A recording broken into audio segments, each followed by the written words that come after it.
As here, back with another Survivor 46 recap, and today we are talking about episode 5. If you haven't watched the episode yet, this is your spoiler warning, but if you're ready, grab your buffs and let's chat.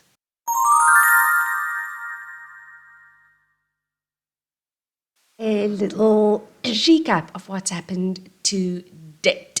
We'll start with Yanu, who have yet to win an immunity challenge. So their tribe is down to 3. Q, Tiff, and Kenzie. Tiffany has found the Beware advantage and she scored herself an idol.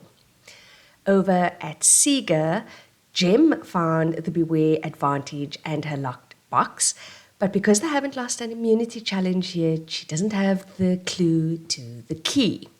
What she has done, though, is to move the box to another location, and she also hid the actual Beware advantage near the water well. Well, this is where Magia found it, and the whole tribe has been digging around this tree, but finding nothing. In other news, Magia does have an extra vote thanks to a journey she took with Tevin and Jelinski. Remember him? But Ben, who also went on a journey with Liz and Banu, has no vote because he didn't complete his challenge. I think that's Seeger. Okay, over at Nami, they have been dominating in all challenges. Tevin has an extra vote from the same journey he took with Maria and Jelinski. And Randon found the Beware advantage and locked a box, which he told Venus about, but Randon has been medically pulled from the game. I think that's the important stuff, so let's get into episode 5. At Yanu, they've just voted out Banu, and while they're happy with the 3 that are left, they still haven't won an immunity challenge, which means they still don't have Flint or Fire. We're the worst tribe in Survivor history. We are the worst tribe in Survivor history. They're cold, they're not sleeping, they're hungry, they are just miserable. This tribe needs to win, get some food, and just have fun. Seeger, the girls are starting to see that there may be a boys' alliance forming, since Ben and Charlie are spending a lot of time together, and they feel like this could, put the Charlie's Angels alliance at risk. I think they're really trying to do a boys thing. And they feel like they have Charlie. Moria and Miria are discussing who they would want to vote off first, and they still suspect that Tim or Ben have already found the idol. But I found the Beware advantage. Jem hid the advantage and the box in different spots because she wanted to create suspicion in the tribe around who actually found it. And that played out to my advantage because now the women are on the same page, either Ben or Tim. Well, then we see Seeger on the beach having a salsa lesson, as you do. 5, 6, 7, pause. Over at Nami, the tribe is out looking for an idol, well, everyone except Liz. I'm not going to search for an idol. I can barely find my shoes. Venus spots Hunter out looking for an idol, and she decides to stick with him like glue. She feels like if there is anyone on this tribe who's going to find the idol, it will be Hunter, and she wants to be there when it happens. I will literally follow you, and if I'm annoying you, I don't care. Hunter's getting super annoyed though, so he just goes and sits down, and Venus is talking away, talking about how after the merge, people will start picking off the biggest threats, which obviously Hunter is. I mean, he's been dominating at all the challenges. And Hunter is just like, I know I'm a threat, damn it, leave me alone. Venus is like that annoying younger sibling who just follows you around everywhere and talks non-stop.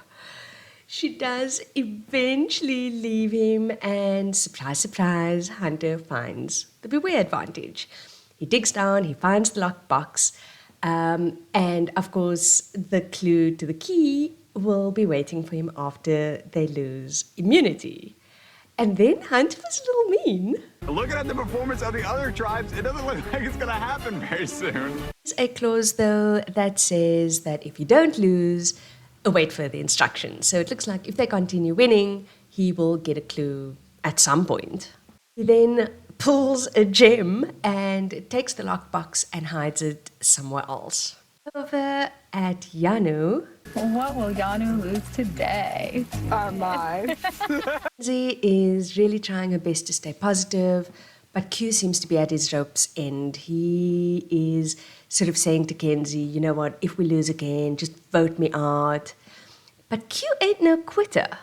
I'm willing to pass out and die before I quit. On the other hand, is feeling the pressure of being in two alliances, one with Q and one with Kenzie. So if they do lose again, she's going to be in a really tough spot in terms of who to vote out. Back at Sega and the tribe are talking about the fact that someone must have moved the Beware advantage or the box, and Tim is trying to figure out, who done it. Right now, we're all suspects. Feels like he can trust Ben and Maria, though, so his prime suspect is Jem. Are you gonna talk about how you moved the beware events? Jem is denying everything, though, and I mean, at this point, this girl should get an Oscar. She's like, I didn't move it, I don't have an idol, and she's kind of saying that she feels like she's on the bottom. But yeah, Tim isn't buying any of it. I don't believe her. I think she's fooling me and everybody else. He was fishing, and he's kind of saying, I know you're the leader of the Girls' Alliance. She's just like, there's no Girls' Alliance. And she's trying to convince him that she doesn't actually have a connection with anyone on the tribe. Day 11 and time for the immunity challenge. Come on in! So for this challenge, one at a time, they'll race through an obstacle course, collecting 3 keys at different stations. When all 3 people have their keys, one person needs to find the one that unlocks a long stick with a hook, and one person will use it to release their sandbags. They will then catapult those sandbags to hit 3 targets. Today we're also playing for reward, and it's yummy pastries and fruit day. First tribe wins a massive platter, second tribe to win smaller platter. Last tribe to finish, otherwise known as... The losers. I thought they might say Yanu. We're all thinking it. Come on, let's be real. So before they start the challenge, Jeff gets into the fact that Yanu are the first tribe in the new era to survive this long without fire. At this point, it's 11 days. And if they lose this immunity challenge, they earn another record. The most immunity losses in a season in the new era. And then it's on to the immunity challenge. Survivors ready. Go! Z is first out for Yanu, and she falls behind really quickly. Oh gosh, here we go again. Anyway, Tim takes the early lead with Hunter right on his tail. And by the time Maria and Tevin hit the course for Siga and Nami, Kenzie is still busy with her second bag. This means Tiffany is still untying bags when the last 2 hit the course. So Yanni are really far behind at this point. Tim is first back with the last bags, and Tim has to find the key to unlock the hook. Q gets there just as Hunter finds his key for Nami, but Tim is still struggling for Siga. Tim's still looking for the key. Gives Q an opportunity to catch up, and he releases his hook and he's starting to work on his sandbags. Unfortunately, he blows it.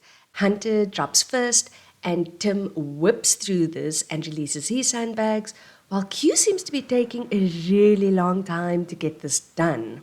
So Nami are hitting their targets and they win immunity first. By the time Q eventually releases his sandbags, Siga have not yet knocked any of their targets, so now it's neck and neck again. Up and hits her target. Jem gets one for Siga. Kenzie hits her target for Yanu. Maria hits one for Siga. So it's 2 for 2, and we're back down to Q and Tim, who whoever hits their target first wins. This is the greatest playoffs of the century. Then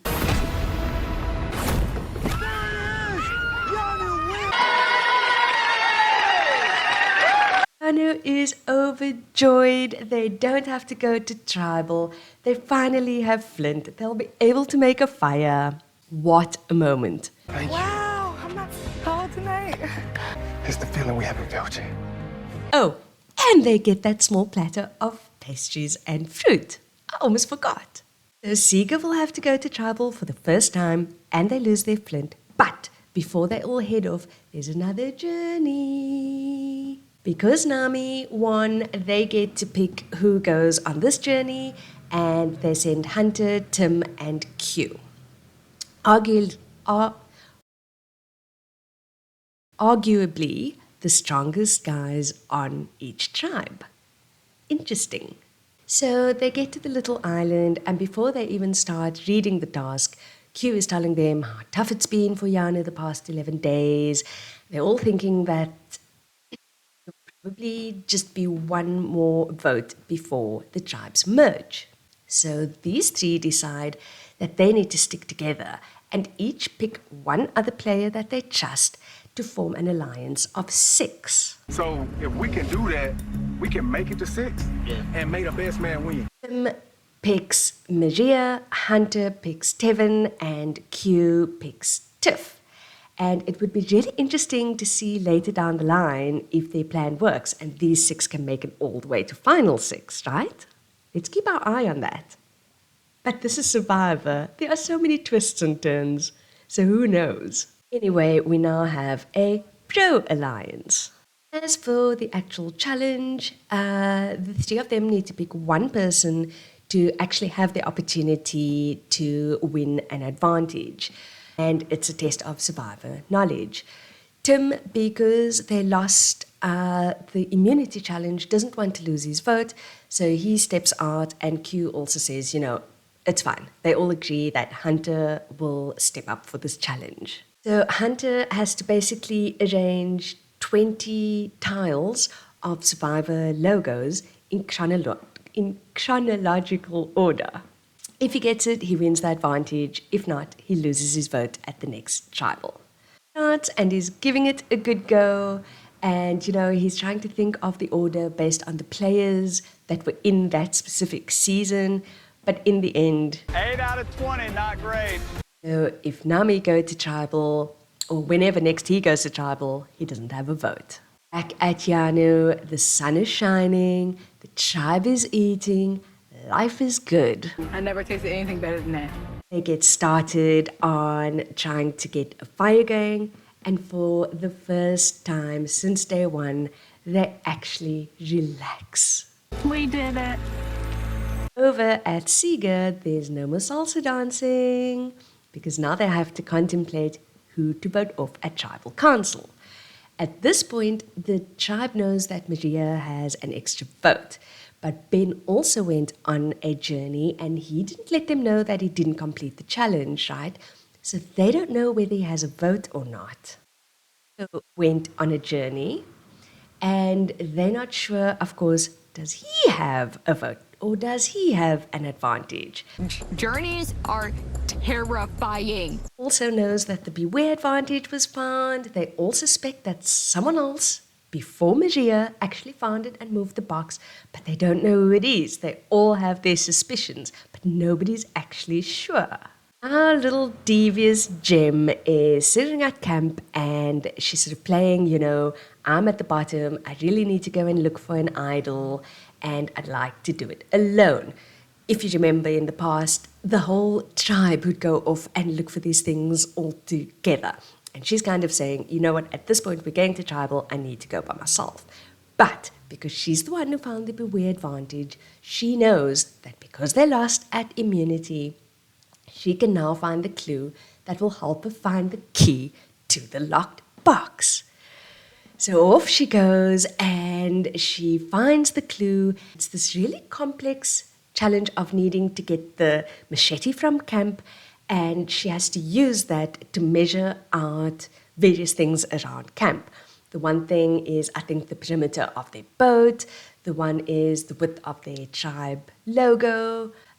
She has to measure the perimeter of Tremail and then put those numbers into an equation, which will tell her the number of machete lengths she needs to measure out to dig for the key. Oh my god, like this is crazy. Luckily for Jem, the whole tribe is out idol hunting, so she manages to sneak off and get all of this done without anyone seeing her.